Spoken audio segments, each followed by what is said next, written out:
ताज्या आणि सुपरफास्ट बातम्या पाहण्यासाठी स्वराज्य न्यूज मराठीला सबस्क्राईब करा आणि बेल बटन प्रेस करा।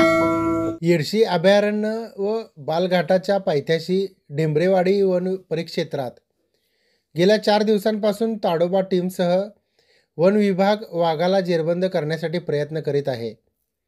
वाघाने टीमला चकवा देत बार्शी तालुक्यातील उक्कडगाव शिवारात घुसून नामदेव उर्फ दादाराव गोविंद थोरात यांच्या 50 जनावरांच्या कळपात घुसला, 2 म्हैस व एका गायीवर हल्ला करून ठार केले।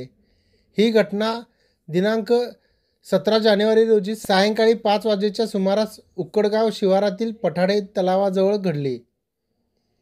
1 महिन्यापासून बालाघाटच्या पायथ्याशी येडशी डेंबरेवाडी वन परिक्षेत्रासह अनेक ठिकाणी वाघाकडून जनावरांवर हल्ले केले जात आहेत। मंगळवारी वाघाने येडशी परिसरात एका गायीवर हल्ला करून ठार केले होते। याचाच सुगावा पकडत ताडोबा टीमने जेरबंद करण्यासाठी यंत्रणा कामाला लावली। दुसऱ्या दिवशी वाघ त्याच परिसरात लावलेल्या ट्रॅप कॅमेऱ्यात कैद झाल्यानंतर वाघाला पकडण्यासाठी वन विभागाच्या जोरदार हालचाली सुरू झाल्या।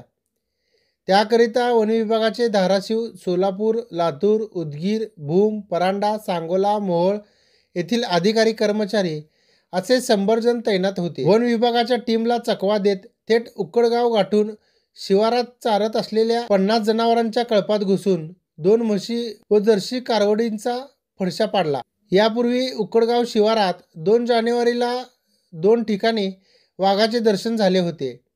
येडशी अभयारण्य स्थिरावलेली ताडोबा टीमसह सर्व यंत्रणा उक्कडगाव शिवारात दाखल झाल्या आहेत। शेतात जनावरे चारत असताना अचानक वाघाने 50 जनावरांच्या कळपात घुसून 2 म्हैस व गायींवर हल्ला करत असताना 20 फूट अंतरावरून वाघास बघितले।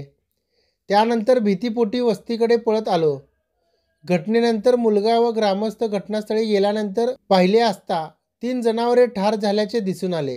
त्यात मोठे नुकसान केले आहे, अशी माहिती पशुपालक उक्कडगाव येथील नामदेव थोरात यांनी दिली।